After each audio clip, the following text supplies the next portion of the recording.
as I struggle to make myself something to eat, because tomorrow is the big day for the teeth. You're not coming over here. No. As I struggle with this, with a cat that won't leave me alone. Really? Smoke? Really? Smoke from the burner. Yeah, really. Awesome. Fan-flippin-tastic. Just. That's how my night's going. Hurricanes fans might understand this better than others. But a relative disaster in Carolina for a relatively long time. Now, using my handy-dandy board that's basically a kid's board that I got for $1, using the handy-dandy whiteboard, it tells me there's an issue with with Carolina, but it could be fixed. I may have Nashville on the brain. They're in the final and all. So while the glow surrounds me of the light up above, and I know light in my videos, really, it's as weird for me as it is for you, but I'm hungry, so I'm hoping my food gets cooked tonight, because I won't be eating much tomorrow. And not the food I want. I want burgers. Burgers or meatballs, or I'm craving some kind of red meat. All right. So up front, Jordan Staal, Skinner, Rask, Elias Lindholm, Lee. I didn't get traded at the deadline. This is weird. Stempniak, Nordstrom, and Aho. Now, Aho is a core guy. He is a fantastic player. He is capable of raising it to another level. And he will next year. I have very little doubt in my mind. By the end of the season, Sebastian Aho was fantastic. And almost any other given rookie season, he would have at least had comments about Rookie of the Year. This was a special rookie season, so it didn't really work out for him that way. But other things have worked out for him just fine.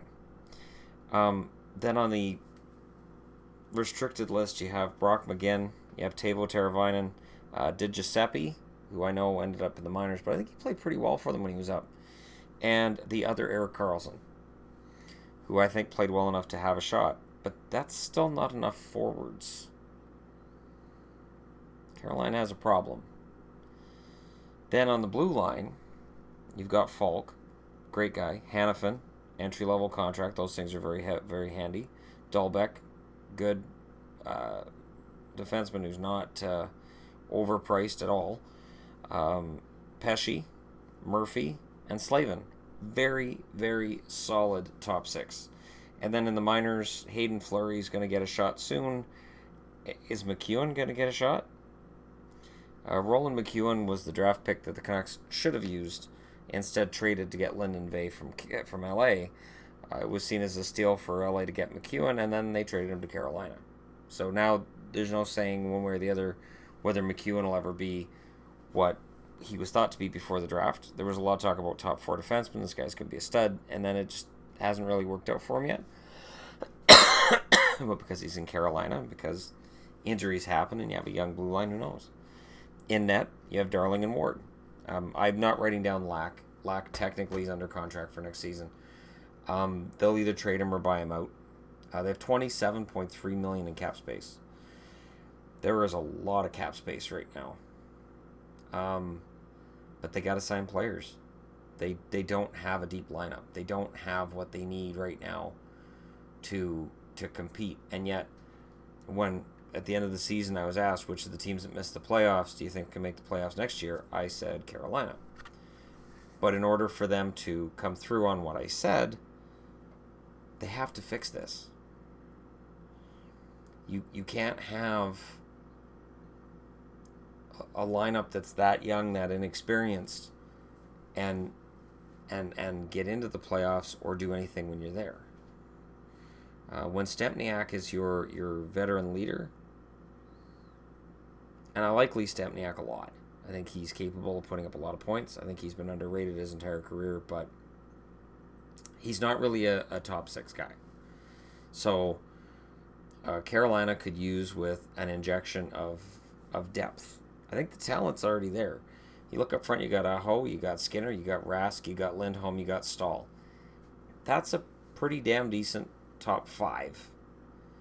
And you can say Teravainen goes into that number 6 spot. Mix up the lines however you want. And then on the blue line, you got Falk and Hannafin, which is a good top 2. I know Hannafin doesn't get a lot of discussion because he hasn't wowed people with his point totals. He's going to. I really believe Noah Hannafin is going to be a steal out of that draft. I think Noah Hannafin has a tremendous amount of depth, tremendous amount of talent, and I think we're just starting to scratch the surface on that talent. He's young, and a defenseman this young playing this many minutes is impressive. It's just there's so many good young players right now that it kind of gets lost in the shuffle. Believe me, he's going to start making headlines himself.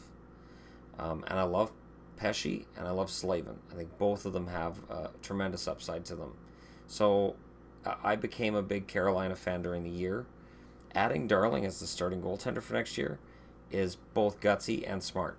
Cam Ward can only skate on that 2006 Cup win for so long. It's been 10 years. If he was going to go on another huge run like that for Carolina, he would have by now. I could see Ward getting moved.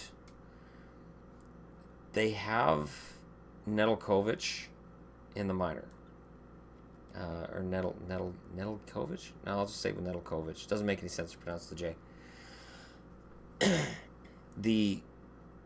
The upside of that would be if they somehow found a taker for Ward, hi Vegas, and if they bought out Lack, one or the other, they could have a very well running starter backup situation without spending a lot of money on it. And I do think that Darling is a starting goaltender in the NHL. I know I'm going to get asked that question by Carolina fans. I absolutely think he is. I think he's potentially better than Corey Crawford. He just wasn't going to get that chance in Chicago because Corey Crawford's won cups. I mean, rightfully so. Chicago's going to stick with him. So we'll see what happens with Carolina. You guys can let me know what you think in the comment section below. Judging by how quickly these burgers are thawing out and cooking, they'll be done by about Tuesday. Because I don't cook them on really high heat because I find then you get burnt on the outside and frozen on the inside. But yeah. So let me know what you guys think if you're a Carolina fan. Let me know how you feel about the team going forward. Who do you sign? Who do you pick up? RFAs, UFAs? Let me know. And who am I missing out of the prospects list? I know Hayden Fleury's been on the radar for a while. This is a good time for him to come up and at least fill in during injuries, which are going to happen. And up front, I mean, yeah, you got Brock McGinn, who's going to probably come back for a really good salary, a really good contract. But they need more, and it's a matter of who they get and where they get them. I know I let McClement go in these videos. If I see a UFA that I think's replaceable, probably readily replaceable, I'm not penciling him back into the lineup of the team that's watching that contract expire. So we'll see who they bring in. But I do like where Carolina's headed. I do think that after years of frustration, Carolina's finally going to go somewhere. We'll just see what happens. At any rate, thank you very much for watching. Hit like and subscribe if you're browsing your way through, and I will talk to you all again. I'm aiming for tomorrow. I know I'm getting my wisdom teeth out, and I'm getting all doped up. But I'm aiming for a talk with you guys tomorrow. We have a couple of days before, 3 days in between games, and then Monday the Stanley Cup Final begins. So in between now and then, I plan on talking to you guys a lot about next season and the excitement of what's going to happen next season. And for Senators fans, reasons not to be too upset. But you never know when one of these runs is going to happen again. That's the trick. All right. Thank you very much for watching, and I'll talk to you all again soon.